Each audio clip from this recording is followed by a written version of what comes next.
ঈসা আলাইহিস সালাম দাজ্জালকে হত্যা করার জন্য ফিলিস্তিনের দামেস্কের জামে মসজিদের সবচেয়ে বড় মিনারার পাশে দুইজন ফেরেশতার পাখার উপরে ভর করে জামিনে নেমে আসবেন। এই জায়গাটা অনেক গুরুত্বপূর্ণ জায়গা। আল্লাহ বলেছেন বারাক না হাওলা, এই পুরো এলাকাটাকে আমি বরকত দিয়ে ছেয়ে দিয়েছি। পড়েন আল্লাহু আকবার। আবার এই জায়গায় বিশাল একটা যুদ্ধ হবে। ফিলিস্তিনের একটা শহর আছে আল গৌতা, এই গৌতা শহরে মুসলমানদের কেন্দ্রবিন্দু হবে। কিয়ামতের আগ দিয়ে যা যা ঘটবে সব এই ফিলিস্তিনে ঘটবে। এই জন্য তিন আর জাইতুনের কসম কাটার মধ্য দিয়ে ফিলিস্তিনের কসম কেটেছে কে? এই ফিলিস্তিনের বাইতুল হাম, যেটাকে বলে বেথেলহাম, এই বেথেলহাম সিটিতে ঈসা আলাইহিস সালামের জন্ম। সুবহানাল্লাহ পড়েন। মনে থাকবে কোন শহরে? বেথেলহাম। বেথেলহাম শহরে ঈসা আলাইহিস সালামের জন্ম। তার মানে আল্লাহ ঈসা নবীর জন্মস্থানের কসম কাটলেন। এরপরে আল্লাহ বললেন ওয়াতুরে সিনিন, তুর পাহাড়ের কসম, সিনাই পর্বতের কসম। তুর পাহাড় হলো মিশরে, মিশর হলো মূসা আলাইহিস সালামের জন্মস্থান। আর ওয়াহাদাল বালাদিল আমিন, এই নিরাপদ শহরের কসম, মানে মক্কাতুল মুকাররমার কসম। মক্কা মুকাররমা কার জন্মস্থান? জোরে বলেন, আরো জোরে বলেন। বিশ্বনবীর জন্মস্থান। তিনজন বড় বড় পয়গাম্বর যেই তিন দেশে এসেছে, আল্লাহ তিনটা দেশের কসম কাটলেন। তিনটা বড় বড় শরীয়তের ধারক বাহক এই তিনজন নবী, উলুল আজমি মিনার রাসূল। এজন্য আল্লাহ বললেন ওয়াত্তিনি ওয়াজ-যাইতুনি ওয়া তুরি সিনিন ওয়া হাযাল বালাদিল আমিন। তিন আর জাইতুনের কসম, মানে ফিলিস্তিনের কসম। ওয়া তুরি সিনিন, তুর পাহাড়ের কসম, মিশরের সবচাইতে উঁচু পাহাড়, যে পাহাড়ের চূড়ার উপরে উঠে সাইয়েদনা মূসা আলাইহিস সালাম সরাসরি আল্লাহর সাথে কথা বলেছেন। ওয়া কাল্লামাল্লাহু মূসা তাকলিমা, সরাসরি without any media, without any via, সাইয়েদনা মূসা আলাইহিস সালাম আল্লাহর সাথে কথা বলতেন। পৃথিবীতে চারটা আসমানি কিতাব সবচাইতে সেরা। এক হচ্ছে তাওরাত, দ্বিতীয়ত জাবুর, তৃতীয়ত ইনজিল, চতুর্থত কোরআন। তাওরাত আল্লাহ নাজিল করেছেন সাইয়েদনা মূসা আলাইহিস সালামের উপর, জাবুর নাজিল করেছেন দাউদ আলাইহিস সালামের উপর, ইনজিল নাজিল করেছেন ঈসা আলাইহিস সালামের উপর, আর বিশ্বনবীর উপর নাজিল করেছেন কোরআন। ঠিক কিনা? এই তাওরাতকে রব্বুল আলামিন স্বয়ং নিজ হাতে লিখে কাঠের ফলকের মধ্যে, তক্তার মধ্যে লিখে সাইয়েদনা মূসা আলাইহিস সালামকে দিয়েছে। সুবহানাল্লাহ। এটাকে আরবিতে বলে আলওয়াহ। লাউহের প্লুরাল হচ্ছে আলওয়াহ। কাঠের তক্তার মধ্যে আল্লাহ নিজে তাওরাত লিখেছেন।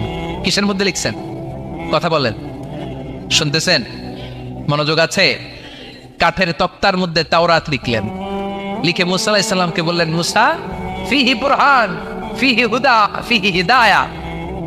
এই হচ্ছে তাওরাত কিতাব, আমি নিজ হাতে লিখে দিয়েছি। এর মধ্যে হেদায়েত আছে, এর মধ্যে বরকত আছে, এর মধ্যে বুরহান আছে, দলিল আছে। যাও এই কাঠের তক্তার মধ্যে লেখা তাওরাত কিতাবকে নিয়ে যাও, বনি ইসরাইলের কাছে এই তাওরাত কিতাবের দাওয়াত দাও। সাইয়েদনা মূসা আলাইহিস সালাম ছিলেন অনেক শক্তিশালী নবী। উনি ভাবলেন অল্প কয়েকটা তক্তা, কাউকে ডাকার দরকার নাই, আমার ভাই হারুন রে লাগবে না, আমি যথেষ্ট। আমার ভাই হারুন রে কষ্ট করে পাহাড়ের উপরে টেনে আনার দরকার নাই, 3-4টা তক্তা আমি নিজেই নিতে পারবো, নিজেই নিতে পারবো মনে করে সাইয়েদনা মূসা আলাইহিস সালাম আল্লাহর লেখা তক্তার উপরে যে তাওরাতের ফলক, এই ফলক ধরে টান দিয়েছে উঠানোর জন্য। আল্লাহ যেহেতু কিতাব দিয়েছে নিয়ে যায়, কিন্তু কি আজীব তামাশা, তক্তা ধরে কাঁধে তুলবে তো দূরের কথা, নাড়াতেই পারে না। সুবহানাল্লাহ, আসতে বলেন। নাড়াতেই পারেন। ওনার এত শক্তি, উনি এক থাপ্পড় মেরে ফেরাউনের বাবুর্চিকে ওই জায়গার মধ্যে দুনিয়া থেকে বিদায় করেছিলেন। এক ধাক্কা মারলে 10 জন 10 হাত দূরে যেয়ে পড়তো। উনি রেগে গেলে ওনার মাথার চুলগুলো টুপি আর পাগড়ি ভেদ করে উপরের দিকে এরকম খাড়া হয়ে দাঁড়িয়ে যেত। স্বয়ং মালাকুল মাউতকে থাপ্পড় মেরে চোখ কানা করে দিয়েছিলেন। এর কারণ মালাকুল মাউত মানুষের সূরাতে আসছিল আর অনুমতি নেয় নাই। ঘরের মধ্যে ঢোকার আগে অনুমতির দরকার আছে না নাই? কি সুন্দর ইসলাম! হোয়াট এ প্রাইভেসি ইন ইসলাম! কত সুন্দর প্রাইভেসি ইসলাম আমাদেরকে শিখিয়েছে। আপনি ঘরে ঢুকবেন, অনুমতি নিয়ে ঢুকবেন। কার কথা? এক সাহাবী বললেন, নবী আমার ঘরে 2 ঘর। কয়টা? দুইটা মাত্র রুম, এক রুমে থাকি আমি আর এক রুমে থাকে আমার আম্মা জান। যেই আম্মা জানের বুকের দুধ খেয়ে আমি 10 মাস পেটের ভেতরে ছিলাম, 2 বছর বুকের দুধ খেয়ে বড় হলাম। আমার আম্মা জান থাকে এক রুমে, আমি থাকি আর এক রুমে। ও নবী, আমার মায়ের রুমে ঢোকার আগেও কি অনুমতি নেওয়া লাগবে নাকি? বিশ্বনবী বললেন, ও সাহাবা, আতুহিব্বু আন তারাহা উরিয়ানা, do you like to see your father naked? তুমি কি তোমার মাকে নেকেড দেখতে চাও? তুমি কি তোমার মাকে উলঙ্গ দেখতে চাও? সাহাবী বললেন, কাল্লা, কখনোই না। বিশ্বনবী বললেন, ইদান তাস্তাদিন, তোমার মাকে যদি উলঙ্গ দেখতে না চাও তাহলে অবশ্যই অবশ্যই অবশ্যই তোমার মায়ের ঘরে ঢোকার আগে অনুমতি নিয়ে ঢুকবা। সুবহানাল্লাহ। মায়ের ঘরে ঢোকার আগে অনুমতি নিতে হবে। তাহলে ভাইয়ের ঘরে, বোনের ঘরে, ভাবির ঘরে, হ্যাঁ, ঢুকাই যাবে না। ভাবির ঘরে ঢোকা যাবে? কারো ঘরে ঢোকার আগে অনুমতি নিতে হবে। এটাকে বলে প্রাইভেসি। ইসলামী প্রাইভেসিকে গুরুত্ব দেয়। কারণ আপনি হয়তো এমন একটা সময় চলে যাবেন ঘরের ভেতরে আপনার আম্মা ওই সময় হয়তো হালকা পোশাক পরে, সিম্পল কোনো কাপড় পরে শুয়ে আছে, ঠিক কিনা? ওই পোশাকে সে আপনার সামনে আসতে চায় না। আপনি যখন নক করবেন, আপনি যখন সালাম দিবেন, পারমিশন চাইবেন, সে হয়তো ওনাকে ঢেকে চাদর পরে সুন্দর করে জামাটা পরে তারপরে আপনার সামনে আসবে। চিল্লায় বলেন ঠিক কিনা? এজন্য অনুমতি নিয়ে ঢুকা ফরজ।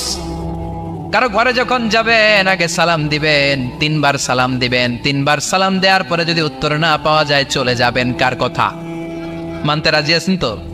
এগুলো মানি না, এই জন্যই ঘরে অশান্তি, ফ্যামিলিতে অশান্তি, চোখের হেফাজত নাই, নজরের হেফাজত নাই।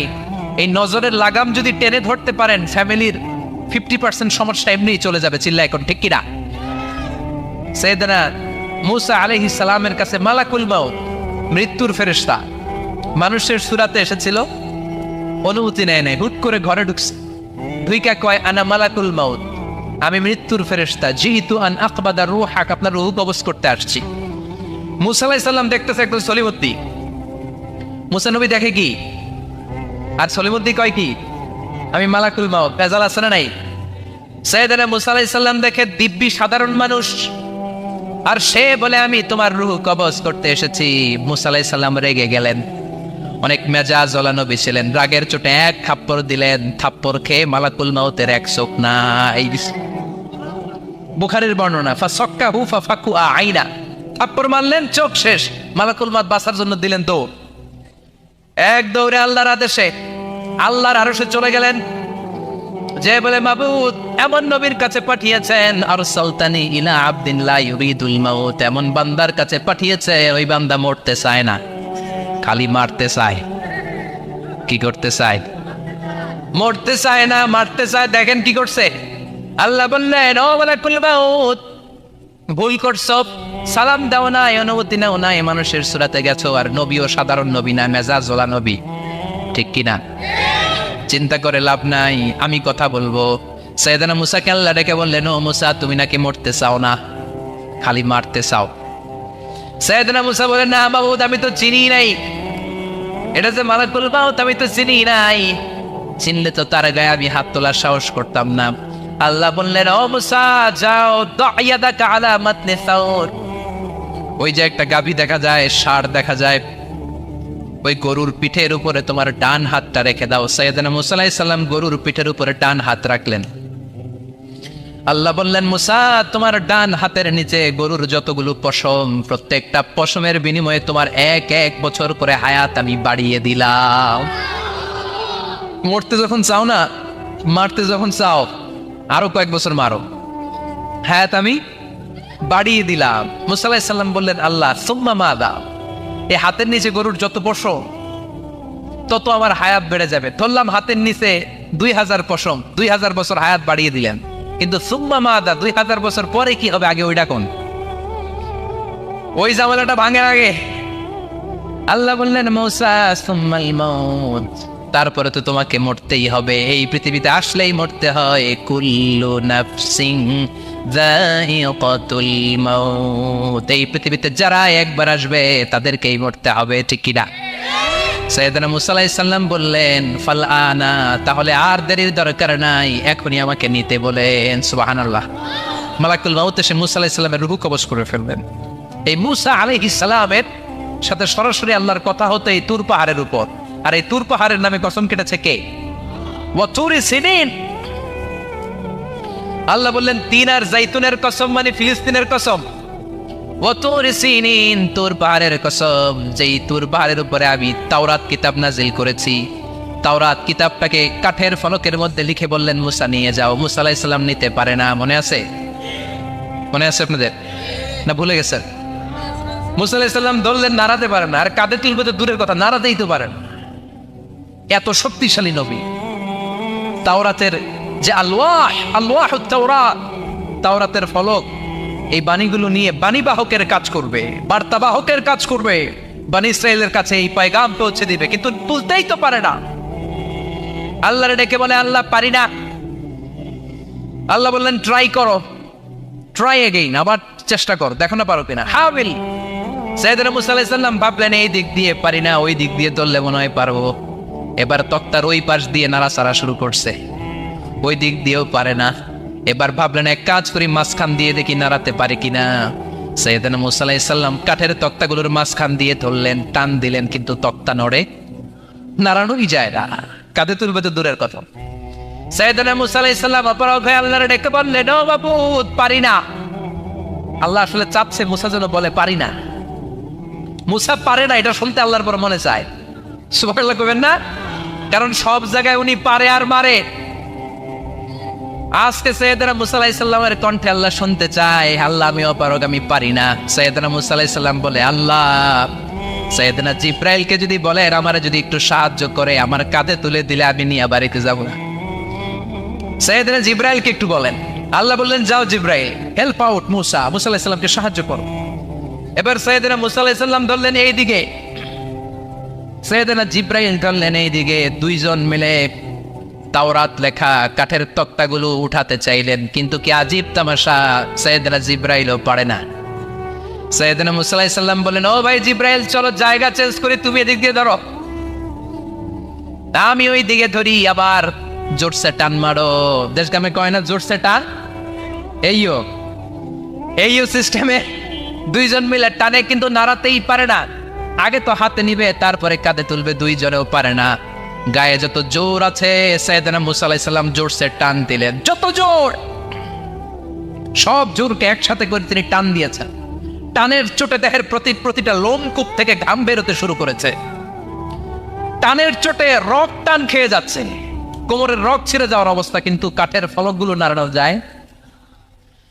সাইয়েদনা মুসা আলাইহিস সালাম বললেন, আল্লাহ জিব্রাইলও পারে না। জিব্রাইলের সাথে হাজার হাজার সহকারী ফেরেশতা, তাদেরকে একটু বলেন হেল্প করার জন্য। সুবহানাল্লাহ পড়েন। হাজার হাজার ফেরেশতা তুর পাহাড়ের উপর সবাই মিলে জোরে জোরে টান দেয়, জোরে জোরে টান দেয়। সবাই মিলে চেষ্টা করে তাওরাত লেখা ফলক এক প্রান্ত থেকে আরেক প্রান্ত কোনো জায়গা দিয়ে ধরে 1 ইঞ্চি নাড়াতে পারে না। এই অবস্থা দেখে আল্লাহ বললেন, ঘটনা কি? আল্লাহ পারি না। সাইয়েদনা মুসা আলাইহিস সালাম কি বলে? আল্লাহ পারি না। আল্লাহ বললেন, মুসা এই ফলকগুলোর এত ওজন নয়, কাঠের এই তক্তাগুলোর এত ওজন নয়, কিন্তু এই কাঠের তক্তার মধ্যে যে বাণীগুলো লেখা হয়েছে, বাণীগুলো কার? এটা আমার বাণী, আমার কথা। এই জিনিসটা বোঝানোর জন্য আমি এটার ওজনকে ভারী করে দিয়েছি। এবার জিব্রাইলের সহকারী ফেরেশতা লাগবে না, জিব্রাইলের সহযোগিতা লাগবে না। তোমার গায়ে আমি যেই জোর দিয়েছি, টান দিয়ে দেখো সবগুলারে কাঁধে তুলে নিতে পারবা। সাইয়েদনা মুসা আলাইহিস সালাম এবার বিসমিল্লাহ বলে সবগুলো তাওরাত লেখা কাঠের তক্তাগুলো কাঁধে নিয়ে এক দৌড়ে বাড়ি। আল্লাহু আকবার। যেই পাহাড়ের উপর এই তক্তা টানাটানির ঘটনা ঘটেছে, পাহাড়টার নাম, এজন্য আল্লাহ বললেন, ওয়াত্তিনি ওয়াজ্জাইতুনি ওয়া তুরি সিনিন ওয়া হাদাল বালাদিল আমিন। তিন আর জাইতুনের কসম, তুর পাহাড়ের কসম। আবার তুর পাহাড়ের মধ্যে নূরের তাজাল্লি দিয়েছে কে? فلما تجلى ربه جعله دكا وخر موسى صعقا। সাইয়েদনা মুসা আলাইহিস সালাম বললেন, আল্লাহ তোমাকে দেখতে চাই। আল্লাহ বললেন, দেখতে পারবে না, পাহাড়ের দিকে তাকাও, পাহাড়ের মধ্যে নূরের তাজাল্লি দেব, যদি পাহাড় টিকে যায় তাহলে দেখতে পাবা। আল্লাহ যখন তুর পাহাড়ের উপর তাজাল্লি মেরেছেন, পাহাড় ভেঙে খান খান হয়ে যায়, সাইয়েদনা মুসা আলাইহিস সালাম বেহুশ হয়ে যায়। এই বেহুশ হওয়ার ঘটনা আর পাহাড় জ্বলে ছাই হওয়ার ঘটনা যেখানে ঘটেছে, ওই পাহাড়টার নাম জোরে বলেন। ওই তুর পাহাড়ের কসম কেটেছে কে? ওয়াতুরি 2285 মিটার উঁচু, অনেক উঁচু পাহাড়। আবার ইয়াজুজ মাজুজ যখন পৃথিবীতে আক্রমণ করবে, ইন্না ইয়াজুজ ওয়া মাজুজ মুফসিদুনা ফিল আরদ, তামাম জাহানে ইয়াজুজ মাজুজ যখন আক্রমণ করবে, তামাম পৃথিবীটাকে যখন লন্ডভন্ড করে দিবে, সাইয়েদনা ঈসা আলাইহিস সালাম মুমিন বান্দাদেরকে নিয়ে যেই পাহাড়ের উপর আশ্রয় নেবেন সেটা হলো এই তুর পাহাড়। সুবহানাল্লাহ। ঈসা আলাইহিস সালাম মুমিনদেরকে নিয়ে এক পাহাড়ে চলে যাবেন এই ইয়াজুজ মাজুজের অত্যাচার থেকে বাঁচার জন্য। এদেরকে ইংরেজিতে বলে Gog Magog. If you search in Google by writing Gog and Magog, আপনি পেয়ে যাবেন ইয়াজুজ মাজুজের কাহিনী। হাত্তা ইযা ফুতিহাত ইয়াজুজ ওয়া মাজুজ ওয়া হুম মিন কুল্লি হাদাবিন ইয়ানসিলুন, লক্ষ লক্ষ ইয়াজুজ মাজুজের বাহিনী আসবে। এই ইয়াজুজ মাজুজের বাহিনীর অত্যাচার, অবিচার, অনাচার, জুলুম থেকে, মারামারি থেকে বাঁচার জন্য মুসলমানরা ঈসা আলাইহিস সালামের নেতৃত্বে যেই পাহাড়ের উপর আশ্রয় নিবেন, ওই পাহাড়ের নাম হলো তুর পাহাড়। ওই পাহাড়ের নাম কি? কোরআনে অনেকবার আল্লাহ তাআলা এই তুর পাহাড়ের কথা বলেছেন। আমি নিজে এই তুর পাহাড়ের চূড়ায় উঠেছি 2 বার। পাথরের পাহাড়, মাঝরাতে উঠতে হয়। এই তুর পাহাড়ের নিচে একটা গির্জা আছে, খ্রিস্টানদের প্রাচীনতম গির্জা, সেন্ট ক্যাথেরিনা গির্জা। এই গির্জার ভিতরে ঢুকেছিলাম দেখার জন্য। এটা পবিত্র জায়গা। মুসা আলাইহিস সালাম যখন যাচ্ছিলেন, আল্লাহ বললেন ফাখলা'না আলাইক ফাখলা'না আলাইকা ইন্নাকা বিল ওয়াদিল মুকদ্দাসি তুয়া, শুজ অফ, জুতা খুলে ফেলো। মুসা জুতা খুলে ফেলো। ইন্নাকা বিল ওয়াদিল মুকদ্দাসি তুয়া, you are in a very holy valley, very sacred valley. একটা পবিত্র উপত্যকায় তুমি এসেছো। এর চাইতে উন্নত এবং পবিত্র উপত্যকা আমি মহাবিশ্বে কোথাও সৃষ্টি করি নাই। চিল্লায় পড়েন সুবহানাল্লাহ। মাঝরাতে এই তুর পাহাড়ে উঠতে হয়, ব্যাকপ্যাক নিয়ে যেতে হয়, সেখানে পানি টানি খাবার দাবার নিয়ে ওঠা লাগে। 3-4 ঘন্টা লাগে উঠতে, নামতে আবার 3-4 ঘন্টা। সকালে 10টা-11টার পরে আর তুর পাহাড়ে থাকা যায় না, কারণ আমাদের বাংলাদেশের পাহাড়গুলো মাটির পাহাড়, তুর পাহাড় হচ্ছে পাথরের পাহাড়। পাথরের পাহাড়ে যখন সূর্যের আলো লাগে, পাথরের পাহাড় গরম হয়ে যায়। আমরা মাঝরাতে উঠতে শুরু করলাম। আমরা যখন উঠতেছি দেখলাম খ্রিস্টিয়ান কমিউনিটির একটা গ্রুপ, তারাও উঠছে, ইহুদিদের একটা গ্রুপও উঠছে, কারণ এটা 3 ধর্মের লোকদের কাছে তীর্থস্থান। এই তুর পাহাড়ের চূড়ায় ছোট্ট একটা মসজিদ আছে, 7-8 জন নামাজ পড়া যায়। খ্রিস্টানদের একটা গির্জা আছে, ইহুদিদের একটা সিনাগগ আছে। ফজরের সময় উঠলাম, পুরো সিলসিলাতুল জিবাল তুর পাহাড় দেখলাম। অবাক হলাম, এই পাহাড়ে বিশ্বনবী মেরাজের রাতে নেমে দোয়া করেছেন, ঠিক কিনা? এই পাহাড়ে ঈসা আলাইহিস সালাম মুমিনদেরকে নিয়ে ইয়াজুজ মাজুজের আক্রমণ থেকে বাঁচার জন্য আশ্রয় নেবেন। এই তুর পাহাড়ের কসম কোরআনের ভেতরে কেটেছে কে? এজন্য আল্লাহ বললেন ওয়াত্তিনি ওয়াজ-যাইতুনি ওয়া তুরি সিনিন ওয়া হাযাল বালাদিল আমিন। তিন আর যাইতুনের কসম, ওই মিশরের তুর পাহাড়ের কসম, ওয়া হাযাল বালাদিল আমিন, এই নিরাপদ শহরের কসম। শহরটার নাম কি? কি নাম? এই নিরাপদ শহর দ্বারা আল্লাহ বুঝিয়েছে মক্কা, না ফিলিস্তিন না। ফিলিস্তিন হচ্ছে প্রথমটা, কিন্তু হাযাল বালাদিল আমিন, এই নিরাপদ শহর দিয়ে আল্লাহ বুঝিয়েছেন মক্কা শহরকে। চিৎকার করে বলবেন কোন শহর?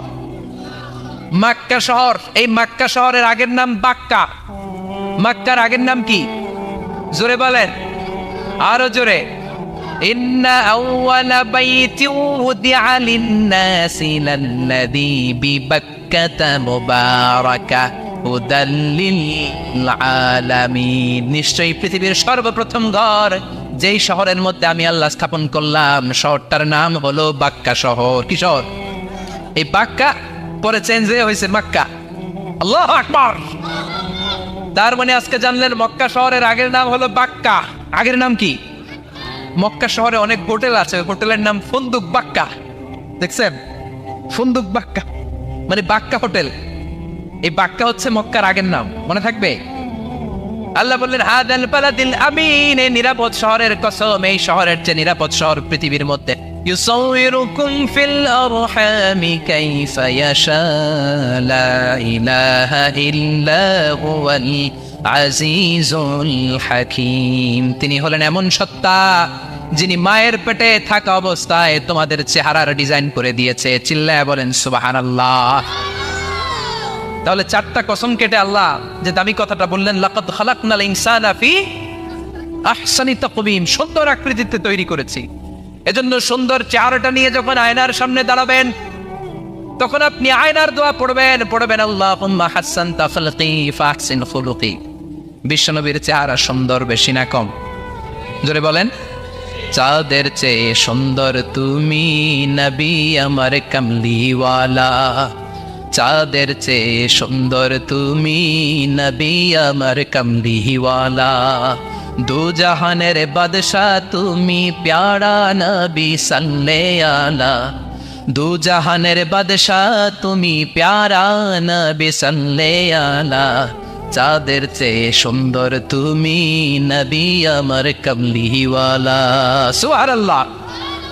বিশ্বনবীর চেহারাটা বড় সুন্দর ছিল, এত সুন্দর চেহারার মানুষ পৃথিবীতে দ্বিতীয়টা নাই। ওই চেহারা নিয়ে বিশ্বনবী আয়নার সামনে যখন দাঁড়াতেন, উনি বলতেন আল্লাহুম্মা হাসসানতা খালকি ফাহসিন খুলুকি। এর মানে হলো, আল্লাহ আমার চেহারাটা আপনি যেমন সুন্দর করেছেন, আমার চরিত্রটাও সুন্দর করে দিয়ে। দিস ইজ দ্য অ্যাটিটিউড, এটাকে বলা হয় attitude. What a marvellous amazing attitude he belongs. বিশ্বনবীর কি সুন্দর অ্যাটিটিউড ছিল, সুন্দর চেহারা নিয়ে আয়নার সামনে দাঁড়িয়ে তিনি বলতেন, আল্লাহ আমার চেহারাটা যেমনি সুন্দর করেছো, আমার চরিত্রটাকেও সুন্দর করে দাও। আমার বাহিরটা যেমন সুন্দর, আল্লাহ আমার ভেতরটারেও সুন্দর করে দিও। পড়েন আমিন। এই আয়নার দোয়া পারেন তো? আয়নার সামনে দাঁড়ায় এই দোয়া পারেন তো? নাকি বলেন আয়না বসাইয়া দিও কলবের ভিতর? এগুলো বলবেন? পড়েন আল্লাহুম্মা হাসসানতা খালকি ফাহসিন খুলুকি, আল্লাহুম্মা হাসসানতা খালকি ফাহসিন খুলুকি। হে আল্লাহ, সবাই বলেন, হে আল্লাহ তুমি আমার চেহারাটা সুন্দর করেছো, তুমি আমার চরিত্রটাও সুন্দর করে দিও। আমিন। আর জোরে পড়েন আমিন। এই জন্য নিজে যখন আয়নার সামনে দাঁড়াবেন এটা বলবেন, আপনার স্ত্রী যখন আয়নার সামনে দাঁড়ায় তখন এইটা বলবেন, আপনার বাচ্চা যখন আয়নার সামনে দাঁড়ায় তখন এই দোয়া পড়বেন। রাজি আছেন তো? আয়নার সামনে দাঁড়িয়ে আমরা বলবো হাসসানতা খালকি, আল্লাহ তুমি আমার চেহারাটা সুন্দর করেছো। আমরা সবাই সুন্দর, আমরা সবাই সুন্দর। যার কালার কালো, কালো চামড়ার লোক, তার মধ্যে একটা সৌন্দর্য আছে না নাই? আল্লাহ বললেন এই কালো আর ধলো এগুলো তো বাইরে, ওয়াখতিলাফু আলওয়ানিকুম ওয়ালসিনাতিকুম, তোমাদের গায়ের রঙের ভিন্নতা, ভাষার ভিন্নতা, এগুলো আল্লাহর মিরাকেল। একজন সাদা, একজন কালো, একজন ধূসর বর্ণের, এক একজনের চেহারার সাথে আরেকজনের চেহারার মিল নাই। সুবহানাল্লাহ। এটাই সৌন্দর্য।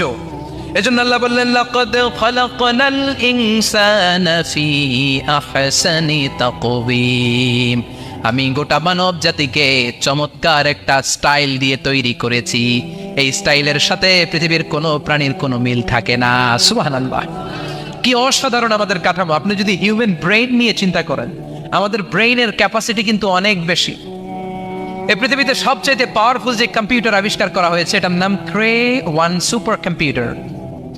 ইউনাইটেড স্টেটস অফ আমেরিকাতে যারা মিলিটারি বেসে জব করে, তাদের ম্যাথমেটিক্যাল ইকুয়েশন ড্র করার জন্য, সলিউশন করার জন্য এই ক্রে-1 সুপার কম্পিউটার তারা ইউজ করে।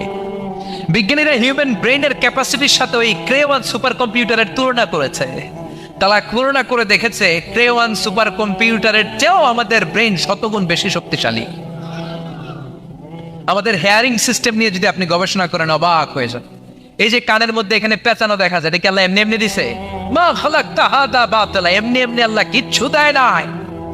এই পেঁচানো ডিজাইন না থাকলে আপনি শুনতে পেতেন না। আপনার কান দুইটা যদি কেটে কান কাটা রমজান করে দেয়, আপনি কোনো আওয়াজ শুনতে পাবেন না। এই কানের ডিজাইন গুলো, এই আঁকাবাঁকা পথগুলো আল্লাহ তাআলা দিয়েছে ইথারে ভেসে আসা সাউন্ড গুলোকে ইলেকট্রিক্যাল সিগন্যালের মাধ্যমে ভেতরে ঢুকানোর জন্য। কানের 3টা পার্ট থাকে, একটা হচ্ছে আউটার এয়ার, একটা হচ্ছে মিডল এয়ার, তারপরে হচ্ছে ইনার এয়ার, মাঝখানে এয়ার ড্রাম থাকে। এই আউটার এয়ার থেকে, মিডল এয়ার থেকে, তারপরে ইনার এয়ারে ইলেকট্রিক্যাল সিগন্যাল দিয়ে বাতাসে ভেসে আসা এই সাউন্ডের ওয়েভগুলো, এই তরঙ্গগুলোকে ইলেকট্রিক্যাল সিগন্যাল দিয়ে ট্রান্সমিট করে ব্রেইনের হেয়ারিং নার্ভের কাছে পাঠিয়ে দেয়। এই সূক্ষ্ম কাজগুলো হতে আসলে অনেক সময় লাগে, কিন্তু 1 সেকেন্ডের মধ্যে আমি বলছি আর আপনারা সেকেন্ডে শুনছেন। চিল্লা এখন সুবহানাল্লাহ। আবার কান যেখানে রাখা দরকার আল্লাহ ওইখানে রাখলেন। চোখ দুইটা যেখানে দেয়া দরকার ওইখানে দিলেন, নাক যেখানে দেয়া দরকার ওইখানে, মুখ যেখানে দেয়া দরকার। এর চেয়ে সুন্দর করে কি আর তৈরি করা যেত? নাক এইখানে না রেখে অন্য জায়গায় সেট করলে কি বেশি সুবিধা হতো? নাক যদি পেছনে থাকতো, খাওয়ার সময় খাবারটা বাসি না ভালো এটা ঘ্রাণ নেয়ার জন্য সব সময় খাবার পেছনে নিয়ে ধরা লাগতো, ঠিক কিনা? তার মানে নাক এই জায়গায় রাখাতে সুবিধা হয়েছে না? সুবহানাল্লাহ কইবেন না? কি সুন্দর মুখটা দিলেন, হ্যাঁ কি সুন্দর চোখ দিলেন। এই কান দিয়ে আমরা শুনি, দেখেন কানের সেটিংটা কত সুন্দর। ধরেন ফর এন এক্সাম্পল, উদাহরণস্বরূপ এই কানটা আল্লাহ এইখানে না রেখে এই কান যদি আপনার এই বাম বগলের ভিতরে দিত, আর এই কান যদি আপনার এই বগলের নিচে দিত, তাহলে আজকে মিজানুর রহমান আজহারের ওয়াজ শোনার জন্য সবার এইভাবে বসে থাকা লাগতো 1.5 ঘন্টা। কারণ এইভাবে এখন যেভাবে আছেন এইভাবে বসে থাকলে তো কান চাপা পড়ে যেত, কথা একটাও শোনা যেত না। সুবহানাল্লাহ কইবেন না? চোখের সেটিংটা কত সুন্দর। চোখ এইখানে না রেখে যদি মাত্র 2 ইঞ্চি উপরে এইখানে দিত, সেজদা দিতে পারতেন। শীতকালে যে ফুটবল খেলেন, হেড দিতে পারতেন। হেড দিতে গেলে বল চোখের মধ্যে লাগা চোখ শেষ। সুবহানাল্লাহ পড়েন। কি অসাধারণ অবকাঠামো! এই হিউম্যান অ্যানাটমি নিয়ে গবেষণা করলে মানুষ অবাক হয়ে যায়। দেহের ভেতরে কি সমস্ত যন্ত্রপাতি দিলেন, কিডনি দিলেন, গল ব্লাডার দিলেন, হার্ট দিলেন, লাং দিলেন। যেখানে যে অঙ্গটা রেখে দেওয়া দরকার ঠিক সেইভাবে মায়ের পেটে থাকতেই আমাদের ডিজাইন দিয়েছে কে? এতগুলো ডিজাইনের মালিক কে? 600 কোটি মানুষ যদি পৃথিবীতে থেকে থাকে তাহলে 600 কোটি ডিজাইন লাগছে না ওনার? আরো কয়শো কোটি আসবে আমরা জানি। কয়শো কোটি ডিজাইন চলে গেছে জানি। একটা ডিজাইনের সাথে আরেকটা ডিজাইনের মিল আছে? চিৎকার করে বলেন এই কারিগরটা কে? এজন্য আল্লাহ বলেন 4টা জিনিসের কসম কেটে তোমাদেরকে আমি যেটা বলবো শোনো। লাকাদ খালাকনাল ইনসানা ফি আহসানি তাকওয়িম।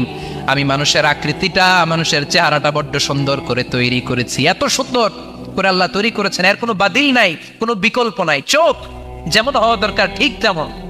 এই চোখ নিয়ে কত গবেষণা হয়েছে শুনলে অবাক হয়ে যাবেন। মাত্র 2 মিলিমিটার ডাইমেনশনের ছোট্ট আমাদের এই চোখ। এই চোখ দিয়ে আমরা অনেক কিছু দেখি। কাছের জিনিস যেমনি দেখি, দূরের জিনিসও দেখি। দূরের চাঁদ দেখি, দূরের সূর্য দেখি, দূরের মেঘমালা দেখি, ওই বিমানটাকে দেখি, আবার কাছের ছোট্ট মানুষটাকেও দেখি, ঠিক কিনা? এটার ভেতরে আল্লাহ অনেক পাওয়ারফুল মেগাপিক্সেল দিয়েছেন। এই পৃথিবীতে সবচেয়ে পাওয়ারফুল যে ক্যামেরাগুলো আবিষ্কার হয়েছে মুভি শুট করার জন্য, সেখানে যে মেগাপিক্সেল আল্লাহ দিয়েছেন চোখের ভেতরে এর কয়েক গুণ বেশি দিয়েছেন। চিল্লায় বলেন আল্লাহু আকবার। এই চোখ দিয়ে মেডিকেল সায়েন্স বলছে human ice can identify more than 10 million colours. 1 মিলিয়নে 10 লক্ষ, 10 মিলিয়নে কত? 1 কোটি। তার মানে এই চোখ দিয়ে আমরা আমাদের এক একটা চোখ দিয়ে 1 কোটি ধরনের রং শনাক্ত করতে পারি।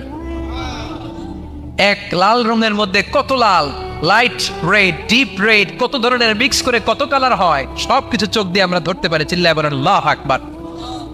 জিহ্বা দিয়ে স্বাদ নেওয়ার সুযোগ দিলেন। এই জিহ্বার পার স্কয়ার সেন্টিমিটারে টেস্ট বার্ড রয়েছে 184টা।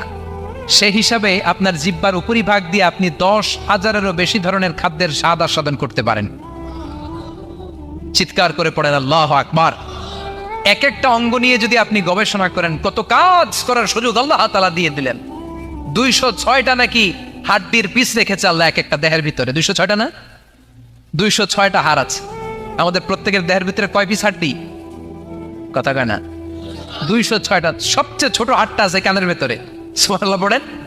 সবচেয়ে ছোট হাড়। এক একটা অঙ্গ কত সুন্দর এরকম বেন্ড করা যায়, হাত পা নাড়ানো যায়, এইখানে একটা টুইস্ট করা যায়, এইখানে টুইস্ট করা যায়, আবার কবজি টুইস্ট করা যায়, আবার এইখানে এক একটা আঙ্গুলে কতগুলো টুইস্ট করা যায়। সুবহানাল্লাহ কইবেন না? কত কাজ এ হাতের। এই হাত দিয়ে ঘুষি মারা যায়, হ্যাঁ, হাত দিয়ে আটার খামির বানানো যায়, হাত দিয়ে ভারী জিনিস উত্তোলন করা যায়। আবার এই হাত দিয়ে দেখেন ক্রিকেটাররা কি সুন্দর বল করে। এটা দিয়ে স্পিন বল করে, লেগ স্পিন করে, অফ স্পিন করে, পেস বল করে। এক হাতের মধ্যে কত কারসাজি। সুবহানাল্লাহ করে না? আবার বা হাতে স্পিন করে না, বল এদিকে পড়ে ওদিকে চলে যায়, আছে না নাই? আবার এই আঙ্গুল দিয়ে কত কাজ। বাজার থেকে বাজার করে যখন বাজারের ব্যাগ যখন নিয়ে আসেন, হাতে ধরেন নাকি আঙ্গুলে ধরেন, কত কাজ। এই আঙ্গুল দিয়ে মোবাইল টিপে আমরা মোবাইল ইউজ করি, আঙ্গুল দিয়ে ল্যাপটপে আমরা টাইপ করি। ডাক্তাররা এই আঙ্গুল দিয়ে সুই ইউজ করে সূক্ষ্ম সূক্ষ্ম সার্জারির কাজগুলো করে। অবাক হয়ে যাবেন এই আঙ্গুলের কত কাজ। এই আঙ্গুল দিয়ে আবার এখন ক্রিকেটেও এরকম 2 আঙ্গুল তুললে ছক্কা, আছে না নাই? আবার 1 আঙ্গুল তুললে আউট, আবার এটা তুললে ভিক্টরি, বিজয় চিহ্ন। দেখবেন যত নেতা খেতা করে পুলিশে ধরে এটা দেখায়, আছে না নাই? এইভাবে কত ধরনের নমুনা আমরা ইউজ করি, কতভাবে হাতগুলোকে ইউজ করি, কতভাবে পা গুলোকে ইউজ করি। দেহের এই সৌন্দর্য আমাদের দান করেছে কে? লাকাদ খালাকনাল ইনসানা ফি আহসানি তাকওয়িম। আমি মানুষকে সব চাইতে সুন্দর আকৃতিতে তৈরি করেছি। সুবহানাল্লাহ পড়েন, চিল্লায় পড়েন আল্লাহু আকবার। আল্লাহ বললেন মানুষ সব চাইতে সেরা, মানুষ হলেন সব চাইতে সেরা। মানুষ যখন সেরা হয়, মানুষের চাইতে সেরা কেউ হয় না। আবার মানুষ যদি নিকৃষ্ট হয়ে যায়, মানুষের চাইতে নিকৃষ্ট কেউ হতে পারে না, ঠিক কি না? আল্লাহ বললেন মানুষের আকৃতি আমি বড্ড চমৎকার করে বানালাম। সবচেয়ে সুন্দর আকৃতি মানুষের, সবচেয়ে সুন্দর আকৃতি কার? জোরে বলেন, সবচেয়ে বেশি মর্যাদা কার? আশরাফুল মাখলুকাত কে? আশরাফুল মাখলুকাত কে? চিল্লায়া বলেন। নাকি হাতি? রয়্যাল বেঙ্গল টাইগার শক্তিশালী না? এটা তো মানুষ খেয়ে ফেলায়, তো এটাই না আশরাফুল মাখলুকাত হওয়া দরকার? হাতি সবচেয়ে শক্তিশালী না? তো এইটাই না আশরাফুল মাখলুকাত হওয়া দরকার? এগুলো কোনটাই আশরাফুল মাখলুকাত না। আশরাফুল মাখলুকাত হচ্ছে মানুষ। আশরাফুল মাখলুকাত কি? চিল্লায় বলেন আশরাফুল মাখলুকাত কে? এজন্য আল্লাহ বললেন লাকাদ খালাকনাল ইনসানা ফি আহসানি তাকওয়িম। আমি মানুষকে চমৎকার আকৃতি দিয়ে তৈরি করেছি। সুম্মা রাদাদনাহু আসফালা সাফিলিন। আবার মানুষকে আমি একেবারে নিম্নগামী করেছি। উপরে যেমনি নিয়েছি, আবার মানুষকে নিম্নগামীও করেছি। তার মানে মানুষ যদি সম্মানিত হয়, মানুষের চেয়ে বেশি সম্মানিত কেউ হতে পারে? মানুষ যদি সম্মানিত হয়, মানুষের চেয়ে সম্মানিত হওয়ার সুযোগ কারো আছে? দলিল কি? দলিল হচ্ছে বিশ্বনবী যখন মেরাজে যাচ্ছিলেন, একটা সার্টেন লেভেল, যে একটা নির্দিষ্ট জায়গায়, যে সাইয়েদনা জিব্রাইল বললেন ইয়া রাসূলুল্লাহ আমি আর উপরে যেতে পারবো না, আমার খেলা এই জায়গায় শেষ, নবী আপনার খেলা এখন শুরু। সুবহানাল্লাহ। ও নবী, এই জায়গার নাম সিদরাতুল মুনতাহা, এটা সীমান্ত বৃক্ষ, এটা হচ্ছে বর্ডার এরিয়া। কি এরিয়া? এটা হলো বর্ডার এরিয়া, এখানে আমার খেলা শেষ। আজীবন আমি এই জায়গায় এসে কান পেতে আল্লাহর অর্ডার শুনেছি, আর ওই অর্ডার তামিল করার জন্য দুনিয়াতে নেমেছি। আমি জিব্রাইলের উপরে যদি 1 ইঞ্চি উপরে ওঠার চেষ্টা করি, আমার শত শত পাখাগুলোকে জ্বালিয়ে ছাই করে দিবে কে? সাইয়েদনা জিব্রাইলের উপরে যেতে পারে নাই। যেখানে সাইয়েদনা জিব্রাইলের খেলা শেষ, ওইখানে বিশ্বনবীর খেলা শুরু হয়েছিল। কোন সুবহানাল্লাহ। তার মানে মানুষ যখন উপরে ওঠে, এত উপরে উঠে যায়, ফেরেশতাদেরকেও হার মানিয়ে ফেরেশতাদের উপরে চলে যায়। আবার মানুষ যখন নিচে নামতে শুরু করে, শয়তানকেও হার মানিয়ে নিচে চলে যায়, ঠিক কিনা? তার মানে হাইয়ার হলে সব দিক দিয়ে হাইয়ার, হাইয়েস্ট তো অল ক্রাইটেরিয়াতে সে হাইয়েস্ট, লোয়েস্ট তো অল ক্রাইটেরিয়াতে সে লোয়েস্ট। মানুষ ভালো হলে এর চেয়ে ভালো আর হয় না, মানুষ খারাপ হলে তার চাইতে খারাপ আর হয় না। এজন্য আল্লাহ বললেন সুম্মা রাদাদনাহু আসফালা সাফিলিন। মানুষকে যেমনি আমি সুন্দর আকৃতি দিয়ে তৈরি করেছি, আবার ওই মানুষকে আমি আল্লাহ নিম্নগামী করেছি। যেটা উপরে ওঠে ওইটা আবার নিচেও নামা লাগে, ঠিক কিনা? নিরাশ হবেন না, হতাশ হবেন না, হাল ছাড়বেন না, ভরসা রাখুন কার উপর?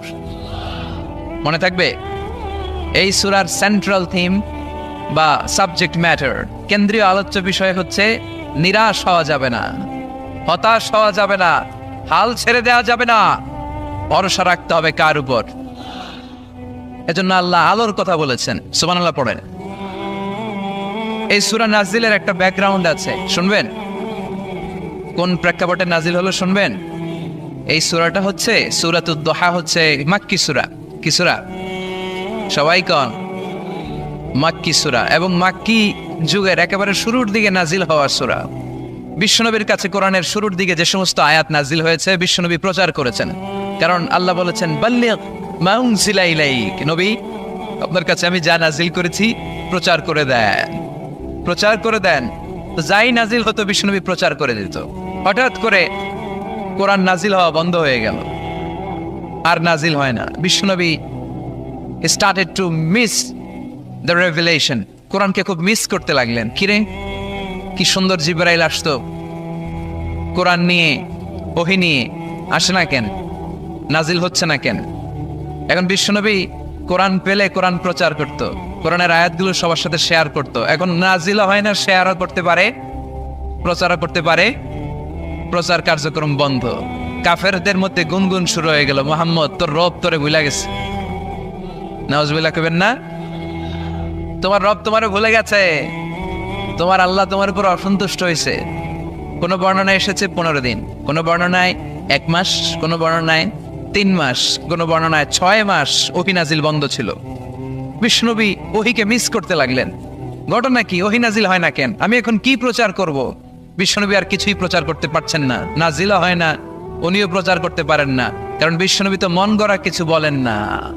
বলেন, ওয়ামা ইয়ানতিকু আনিল হাওয়া ইন হুয়া ইল্লা ওয়াহয়ুই ইউহা। আল্লাহর ওহী আসলে বিশ্বনবী বলে, তা না হলে বিশ্বনবী বলে? বিশ্বনবী যাই নাজিল হতো প্রচার করে দিতেন, যা তোনার উপর অবতীর্ণ হতো মানুষের সাথে শেয়ার করে দিতেন। এখন আয়াত নাজিল হয় না, বিশ্বনবীও শেয়ার করতে পারে না। সাহাবারা বলল, বিশ্বনবী আয়াত নাজিল হয় না কেন? বিশ্বনবী বলে, আমি কিছু জানি না। কাফির মুশরিক মহলে গুনগুনানি শুরু হয়ে যায়। ঘটনা কি? মুহাম্মাদের রব মুহাম্মদ রে বুইল্লা গেছে, মুহাম্মাদের রব মুহাম্মদের সাইরা দিছে, মুহাম্মদের আর পছন্দ করে না, এজন্য কোনো আয়াত নাজিল করে না। বিশ্বনবীর চাচি আবু লাহাবের স্ত্রী উম্মে জামিল বলল, মুহাম্মদ তোমার শয়তানটা বুঝি তোমার কাছে আসে না? এই শয়তান দ্বারা উদ্দেশ্য নিয়েছে জিবরিল আলাইহিস সালামকে। নাউজুবিল্লাহ পড়েন। এবার বিশ্বনবী টেনশনে পড়ে গেলেন। ঘটনা কি রে? কি ভুল আমার হয়? কি অন্যায় আমি করলাম? কি ভুল আমার হচ্ছে? কি ত্রুটি আমার, যে কারণে আল্লাহ আমারে পছন্দ করে না? 3 মাস 6 মাস হয়ে যায়, আকাশ থেকে কোনো ওহী নাজিল হয় না।